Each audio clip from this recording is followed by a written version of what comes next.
নমস্কার বন্ধুরা, শম্পার রান্নাঘর চ্যানেলে আপনাদের স্বাগত। আজকে আমি নিয়ে এসেছি জামাই ষষ্ঠী স্পেশাল রেসিপি গন্ধরাজ ছানার পাতুরি। অসম্ভব সুস্বাদু এই ছানার পাতুরি। এই জন্য ছানা, সর্ষে পোস্ত, গন্ধরাজ লেবুর পাতা পেস্ট, কাঁচা লঙ্কা একসাথে বেটে নিয়েছি, লবণ স্বাদ মতো, চিনি স্বাদ মতো, গ্রেট করা লেবুর খোসা, লেবুর রস, সবই গন্ধরাজ।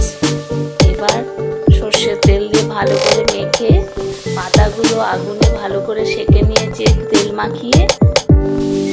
এবার সুন্দর করে গুছিয়ে দেব, তারপর স্টিম করব। আপনারা সম্পূর্ণ রেসিপিটি দেখবেন এই অনুরোধ রইল। একটা সাবস্ক্রাইব